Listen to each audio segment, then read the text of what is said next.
Ladakh. It's not a destination, it's a journey. Soul searching, gut wrenching, mind blowing.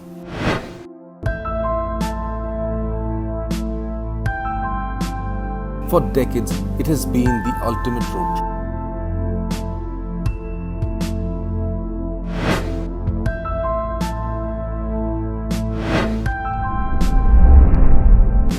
Ladakh, however, is not like Ooty, or Mount Abu, or Shimla. These are the mighty Himalayas, and everything else bows in their magnificence.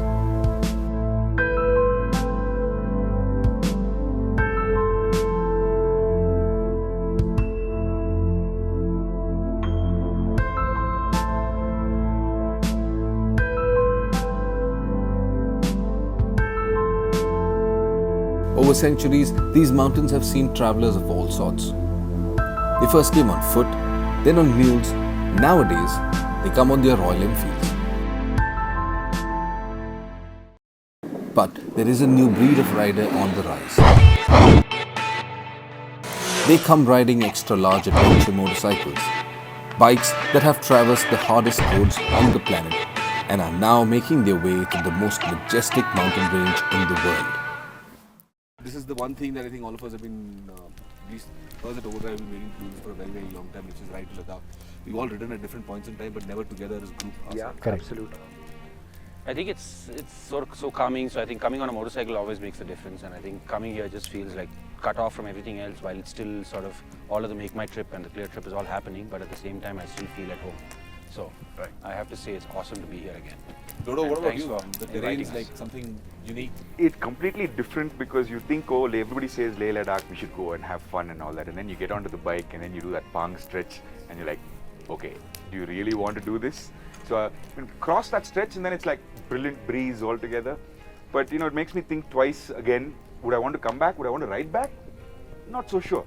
But even then, I mean, how many people do you actually see, having a bumper sticker saying, I rode to Ooty? correct, exactly. That's there. Of course, that's always the benchmark is yes, we've done it. So Yeah, good, and I great think experience. In fact, Rohit was here last year itself on one of the motorcycles that you I think I've been coming here quite often now, and every year it's like you said. Once you're here, once you're riding on those really bad stretches, you keep feeling, why are you doing this? yeah, And then you come out of a turn, and suddenly there's a magnificent view in front of you, and those are the little views that keep coming back to you all through the year, and they force you to come back to this place. I know, Like you I know said, what, I yeah. know what you mean exactly. I mean, I've been coming here for nearly How long? 15 years. 15 years. It's been 15 years since I've traveled to, since I've been traveling to Ladakh, and Wow. almost every year, at least one trip a year. Nice. So I think this place is something quite unique in that sense. Presents Absolutely. a lot of challenges, of course. But at the end of the day, I think that reward is so magnificent. Absolutely. It is. Yeah. So, Bert, how was it this time? Like Well, 15 years and, Yeah, and jumping on a adventure motorcycle tour after for the I all know these it's years. been, like I said, it's been 9 years since I've ridden a Yeah. motorcycle. Nice. And that's one of the reasons I bought myself a Tiger XCA as well, because I wanted to do something of this sort. And I'm glad that I got to do this, within just a few months of having bought that motorcycle. Right. Yeah. So I think that's a fantastic experience. The last time I rode was 2009, Wow. a trip of this magnitude. Right. And in between, I haven't really ridden much. But you guys are veteran riders, and you've ridden definitely a lot more than I have, for that matter.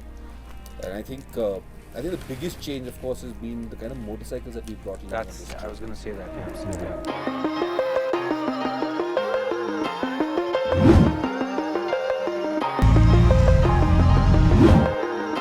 Adventure tourers, motorcycles that are built to take on the worst of terrains with the ability to carry its riders and their luggage in comfort.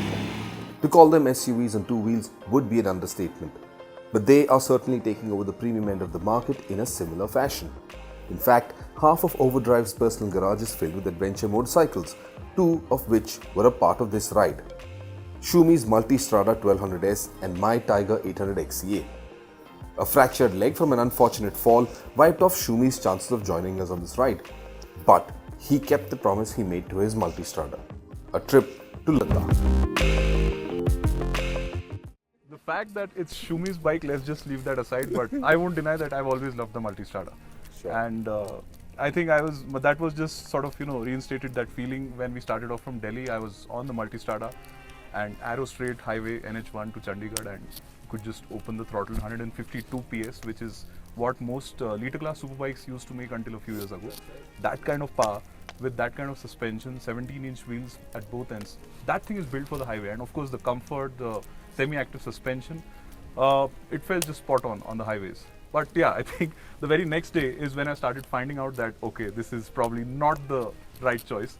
That's when we crossed Manali, and then we were starting in the hills when the road started getting bad. We came down to Koksar. Yes. And with all the enthusiasm of having to eat mutton curry with rice. Yes.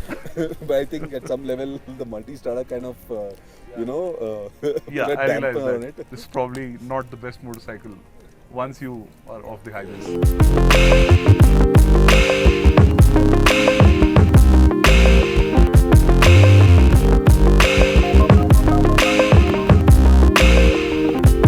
The Multistrada's power delivery seemed inconsistent to all our riders, while the gearbox surprised us with unpleasant false neutrals between most shifts. But the Multistrada is the most powerful bike of this test and has Ducati's sports bike derived handling manners to match. The bike gets a suite of new age electronics comprising of the amazing Skyhook suspension, 8-level traction control system, cruise control, 3-step ABS control, and even an 8-level wheelie control system.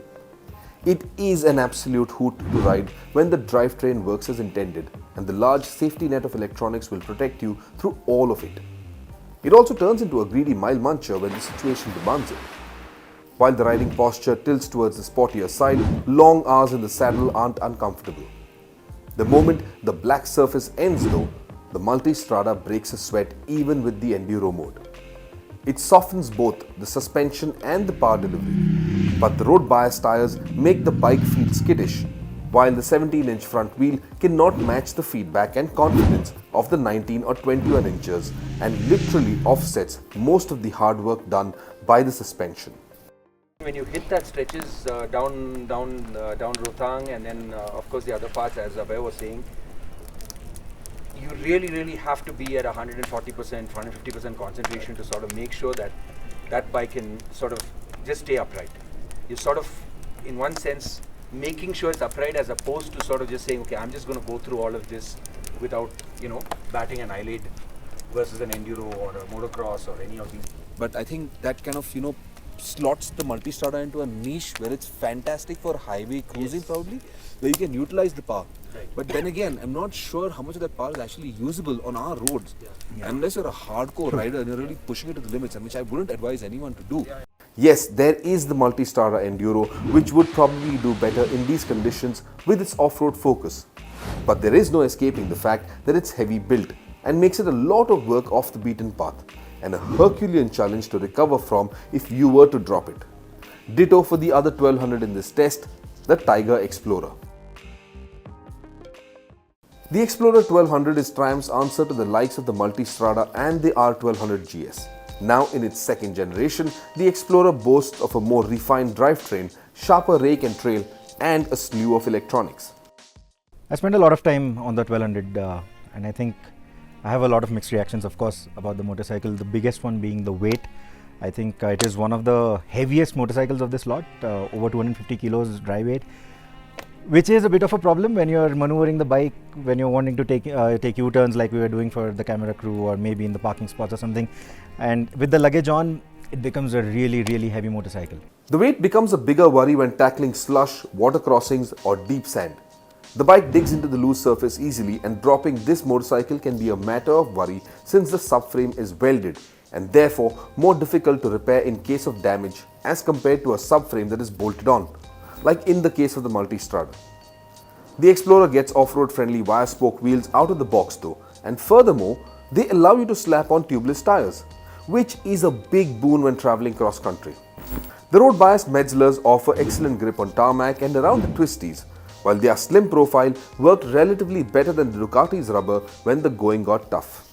And then we move on to the bigger gizmos. The electronic suspension, it was amazing. I mean, if it makes on to the 800 sometime in the future, I'm definitely going to upgrade to that, because that suspension made a lot of difference. I have always had my reservations about the electromechanical suspension, but here it just proved otherwise. The way, the kind of ride quality it offered, the way it handled all the bad terrain, I think it was perfect. It is instrumental in negating the weight of the motorcycle once you're on the road. The shaft drive works great and has its advantages in terms of longevity, but its bulk makes the rear end thud through the sharper undulations. The overall ride is supple though, and the Explorer pulls quick direction changes despite its heft. The semi-active suspension lets you adjust the damping on the go, though it isn't as quick to adapt as on the Ducati. I wish the new Explorer would allow switching between rider modes on the fly too. The 6-axis IMU control helps the bike maintain its composure even at extreme leans, and the traction control system thankfully isn't as intrusive as a typical Triumph. The brakes need getting used to as the bike tends to waver under hard braking thanks to the slim tires. All the riders appreciated the overall weather protection the Explorer offered compared to the rest, and the fine-tuning of airflow that is possible with the electronically adjustable windscreen. The seat height was adjustable enough to provide a comfortable posture for all riders in our test, and while we did appreciate the ergonomics, we weren't too happy with the user interface for the electronic aids. I mean, my little sort of, if I call it nuance, is access to some of the stuff is not exactly easy in terms of setting things up. And so if you're The user interface is not yeah, that it's great. definitely not. So if you're a guy who says, I'm a skilled rider, I want to go into something I want to switch off ABS, I want to switch off traction control, I want to do this, I want to do that. There's a lot of menus and there's a lot of buttons to press before you get access to this stuff. I mean, as a novice rider, maybe you don't give a shit. You just say, okay, I'm going to put mode, I'll go off-road, and I'm done. But I think that's something that I would like to have as a ease of access. Somebody says, yeah, I want to go off-road. But now that you brought it up, I think the Multistrada does that very well. The user interface is very easy. Yeah. Everything is very easy to access. So I think with the electronic suspension, or all the electronics for that matter that the Triumph comes with, I think they could have done with a better user interface. I really like the fact that on the Multistrada I can quickly just set up if I'm riding alone or with a pillion, with luggage, without luggage, and it will immediately tune that suspension. This is something that I really missed on the Explorer. I think if they would have somehow included that feature, it would have been just perfect. But let me move away from there. Let me shift you from there, from the Explorer for that matter. Let me come to the XCA. 800cc, the smallest motorcycle in this category, to be honest. And something that you don't really expect, but like you just said in the beginning, it's the most popular motorcycle, and I'm sure there's a good reason for that. Not just being the price. And Dodo, you spent a lot of time with the XCA. Sort of good lead in because you're talking about the electronics, okay? For me, I don't care about the electronics. I want to get onto the bike and ride. I don't want to be stuck in the middle of somewhere trying to figure out, okay, am I going to be with pillion, not pillion, halfway through changing it. The best thing about your bike was the fact that I could just say, okay, off-road or road. That's it. Just take it and go. The Tiger 800 is one of the highest selling premium adventure bikes in the country and is available in multiple flavors. The rider aids are pretty basic, anti-lock brakes and traction control, and these are common across the range. The 800cc engine is quick and linear in its power delivery, and when given the beans, it feels more like a quick street bike than an eager adventure tourer. The 800 is heavy too, but doesn't feel it after you ride the 1200. The bike seen here is the top spec XCA, which comes loaded with all the bells and whistles like the heated seats and grips, which were actually a boon in the rainy patches of the trip.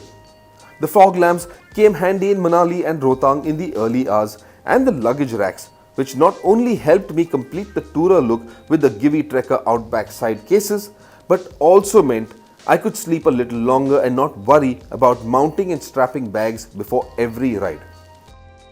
This being the off-road version, the XCA came with wire-spoked wheels too, and despite wearing slightly worn-out road tires, the Tiger was unfazed by any of the terrain changes. Good. Some stretches where it was supposed to be off-road, I was on normal and it was still flying through it as with no problems whatsoever. I really loved that bike so much that I think, though it was your bike, I don't think you rode it as much as you wanted to because I was hogging it most of the time. I was being polite in the mornings and saying, guys, choose whatever bike you want, but I was praying that nobody chose that bike, and thankfully it was mine for most of the trip. From a suspension point of view, it took all the roads with absolutely no problems. It was light enough for me to have moved it. So I remember on the Explorer when I was sitting on it, you had to literally come and pull me out to just take one small U-turn. And honestly, my wife would do it, but I don't want her to be doing that all the time. So this one I was confident enough to be able to, okay, open the throttle a little bit, let the rear slide and just turn it around a little bit, which I wouldn't be on the Explorer. No way. That one I'd be like, shit, if it falls, that's my bill is going to be really big on that one. So. The XC line comes with the WP suspension, which is fully adjustable and can be set up for road touring or trail riding. But even at its default setting, it worked wonders in Ladakh despite varying rider weights and the luggage. In fact, Dodo just couldn't stop talking about the bike. Again, I'm going to shift this over here, the conversation, to the one motorcycle that everybody in India has been talking about. At least the guys who are fanatics for adventure motorcycles and who've had the money to put down and go and buy these kind of motorcycles, and which I think has been doing tremendously well. The Honda Africa Twin.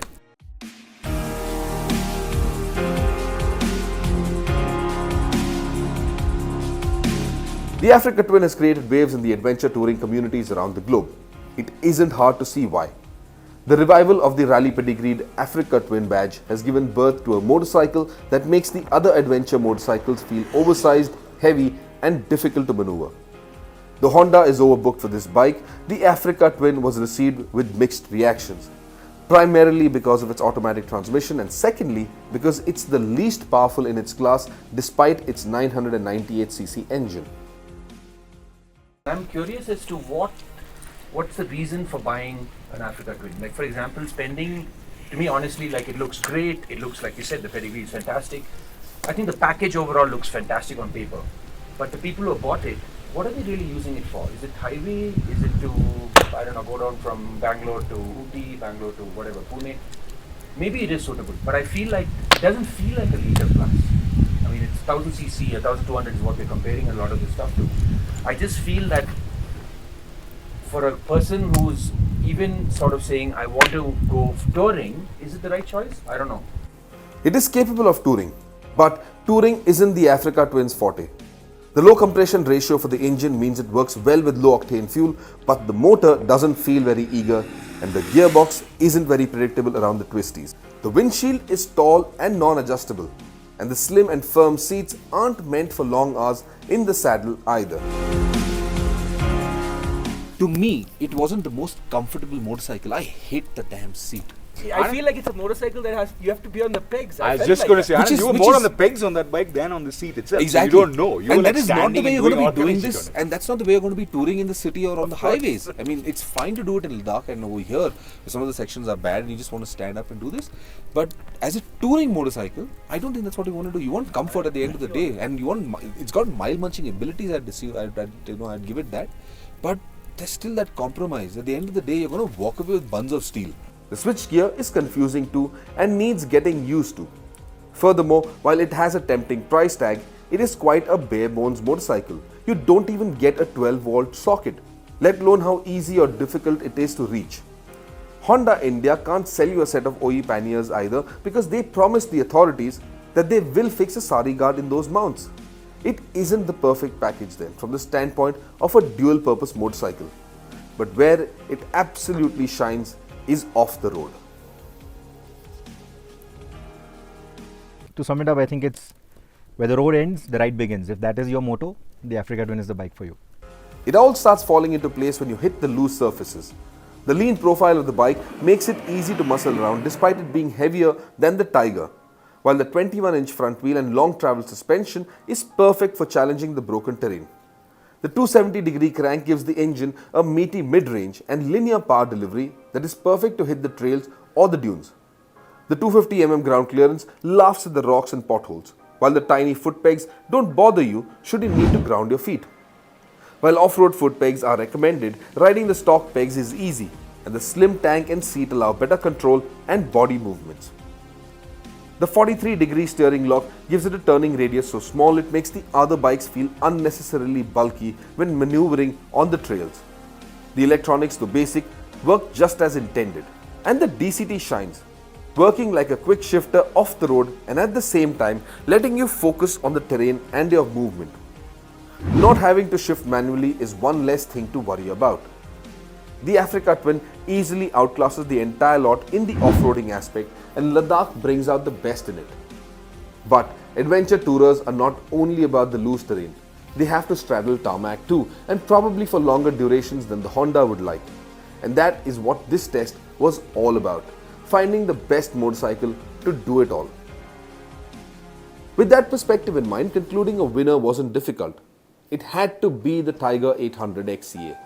The motorcycle achieves the perfect balance between on-road and off-road capabilities and has enough power and grunt for everything it is set out to do. It is also economically priced, and a long variant lineup also makes it more accessible than its competition.